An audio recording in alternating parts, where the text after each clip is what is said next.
erudita. La relación entre el ovni de Roswell, Sí. Porque mucho se difundió sobre la forma de ese ovni, Sí. y luego las alas volantes que ha comentado Juan José. Sí, es verdad, y hombre, vamos a ver, forma parte de las explicaciones convencionales que se intenta dar al ovni de Roswell.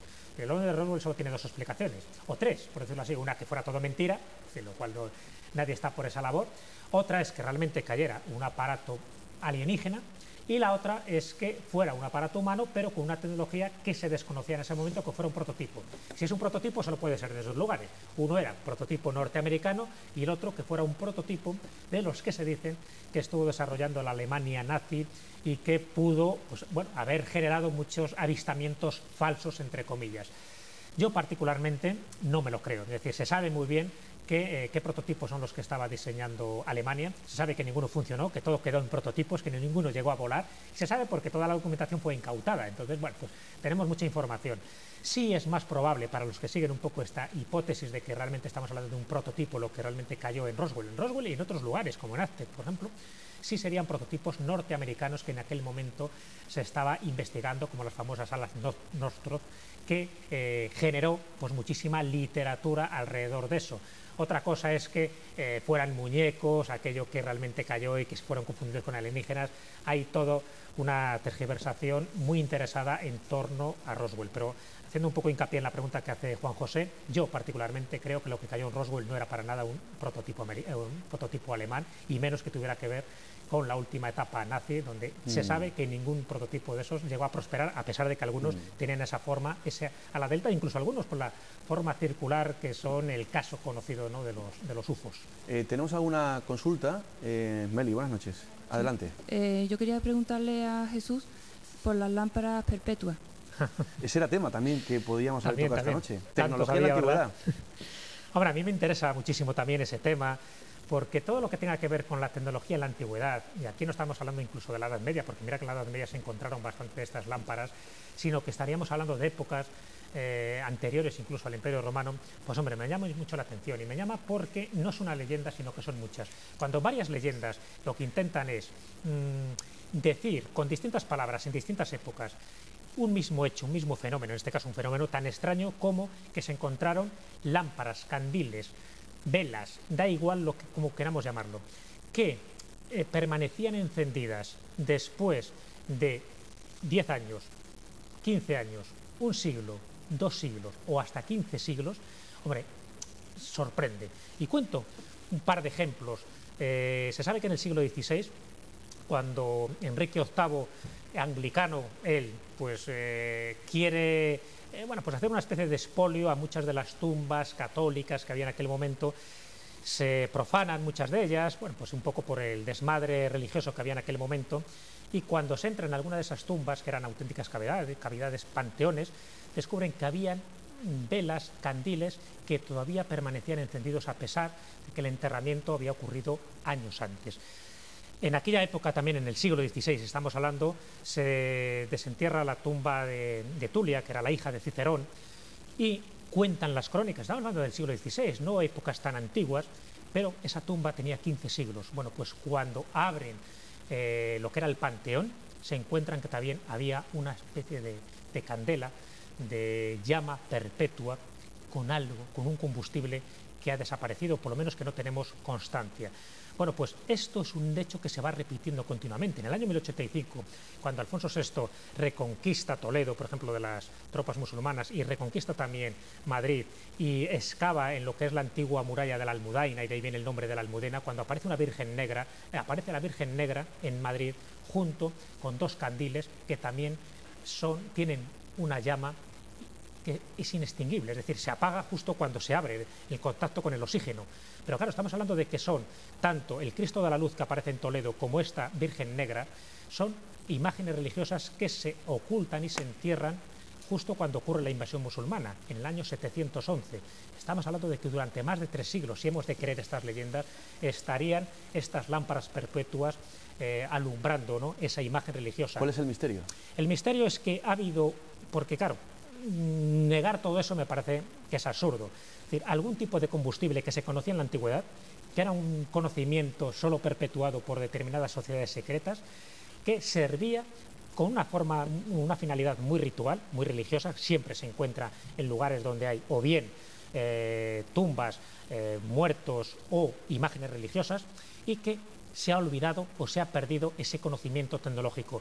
Se habla que Roger Bacon, un gran monje y un gran sabio del siglo XII, siglo XIII después de Cristo, conocía este tipo de propiedades. Se comenta, por ejemplo, que Blavatsky, la fundadora de la Sociedad Teosófica, ella vio con sus propios ojos cómo se fabricaba una de estas lámparas por una comunidad secreta hindú, y que estuvo brillando esa lámpara durante 7 años ininterrumpidos. Testimonios de estos son continuos. Se ha perdido ese conocimiento. ¿Qué sustancia es la que pudo permitir que una candela, que una vela, que una lámpara pudiera estar de una forma inapagada durante tanto tiempo? Pues el combustible, y haciendo un juego de palabras, sería impagable el hecho de que se pueda conseguir una sustancia inapagable como esta. Estamos en directo en este momento para la provincia de Málaga. Luego este programa se ve en muchas televisiones locales de Andalucía. Un abrazo a toda esa gente que nos ve en su ciudad a través de su televisión local. El teléfono al que ustedes pueden llamar en este momento, repito, estamos en directo, 952 57 72 03. Pueden participar, repito, en directo. ¿Alguna consulta del público? Rosa María, buenas noches. Hola, yo solo Adelante. quería corroborarle una cosa a Jesús, y es que esto era a nivel mundial, porque le puedo decir que en China también existían esas lámparas, Sí, en velas, es verdad. o sea, que se extendía por todo el mundo. Pues no además, solo en las Rosa, fronteras. tenemos que decir, has estado recientemente en China, Sí, quizá sí, sí. viendo, ¿no? Es que lo he visto. Lo has Uy, visto, ¿no? sí, Sí, curiosamente en tumbas de la dinastía es Ming. verdad. No, es un Gracias fenómeno. por ese apunte, Rosa. Es un fenómeno internacional. Además, si habláramos de China, realmente nos tendríamos que quitar el sombrero, porque hay muchísimos enigmas. Uno de ellos son estas lámparas perpetuas. Otro son los espejos mágicos que se encontraron en algunas tumbas chinas, unos espejos que tenían unos altos relieves que cuando les da los rayos del sol sí son visibles y además adquieren unas formas muy concretas, pero sin embargo cuando son rayos de luz artificial, esos altos relieves que están detrás del espejo del cristal reflector no se pueden ver. Es decir, hay un mecanismo ahí extraño, por eso se llaman espejos mágicos, que conocían, y que en el fondo estaríamos hablando de un mecanismo de alta tecnología, un poco lo que se dice también de la mesa de Salomón. Pero es que en China también, y en una tumba que se encontró no hace demasiado, en el año 1953, de un general chino, una de las cosas que se encuentran, aparte de todo su ajuar y todas las vasijas, es un cinturón, pero ese cinturón que rodeaba el esqueleto tenía una hebilla, y esa hebilla es de aluminio. Aluminio. Aluminio. Y estamos hablando de una tumba del siglo V. Es decir, el aluminio, como bien sabemos, se necesita procedimientos muy sofisticados, incluso la ayuda de la electricidad, para que se genere un poco pues toda la corriente suficiente y se pueda fabricar ese elemento, ese material como es el aluminio, que hacía en tumbas medievales, en tumbas de China del siglo V, por no hablar de otro tipo de descubrimientos prodigiosos que se atribuyen a esa cultura. Nos quedan 4 minutos, 5 minutos para el final del programa, Jesús. Yo tenía prescrito en la escaleta, tú bien lo sabes, hablar de tecnología en el pasado, de los OPARPs, de los objetos fuera del tiempo. Es un tema que también interesa mucho a nuestra audiencia. Lo tocaremos algún día. Regresarás en el mes de mayo aproximadamente para presentar tu nueva obra, tu nuevo libro. No sé si quieres adelantar algo o quieres dejarlo ahí un poco en suspense. Creo que es mejor dejarlo en incertidumbre, porque todavía quedan varios meses. Pero bueno, solo adelantar un poco que va sobre también enigmas históricos, pero centrado en una época muy concreta, y donde estas lámparas perpetuas que trataba Rosa María tienen su protagonismo, donde tienen su protagonismo los OPAR, y donde intento mostrar y demostrar en la medida que pueda que en épocas pasadas nuestros conocimientos tecnológicos, nuestros conocimientos científicos eran muchos más elevados de los que ahora mismo están dispuestos a admitir los historiadores de la ciencia.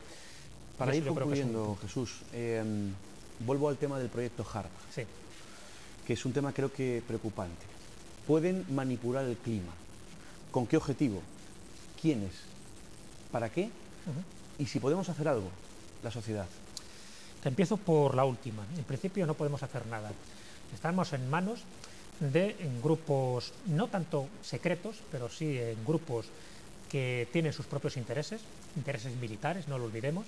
Todo esto que se está haciendo siempre tiene una clara finalidad militar, sea alterar el clima, sea producir determinados movimientos. ¿Militar significa con fines bélicos? Sí, efectivamente, pero con fines bélicos es siempre porque quieren, vamos a ver, ahora mismo las batallas, las guerras se están concibiendo de otra manera, ya no se conciben como un enfrentamiento entre dos ejércitos. Se sabe que es mucho más fácil matar cuando esa muerte tiene una apariencia natural. Es decir, si tú eres capaz de generar todo un proyecto que genere fenómenos geológicos en pequeña escala, pequeños sismos, pequeños maremotos, pequeñas erupciones volcánicas, que a su vez se pueda controlar esas ondas cerebrales que te hacía antes mención y que hacen mención, por ejemplo, los autores de este libro, ¿no? de este ARPA, no lo atacan Los Ángeles, ¿no? Porque piensan que Los Ángeles es algo demasiado elevado para lo que se está generando en Gakona, en Alaska, y que en el fondo es un proyecto de algo muy anterior, que era el proyecto RORT, que se generó en los años 80. Es decir, cuando todo eso se sabe y solo sabemos una pequeña parte de lo que se está fraguando en esos lugares, y Gakona, estas microondas que se están generando en la ionosfera, no deja de ser una pequeña parte de todo ese gran iceberg que está funcionando a nivel de las agencias nacionales de seguridad, no solo de Estados Unidos, sino también de sus aliados, es lo que nos hace pensar que hay mucho que nos ocultan, que es muy difícil poderlo saber, salvo que estemos dentro, y si estamos dentro además hay todo un silencio, todo un top secret que no se puede revelar.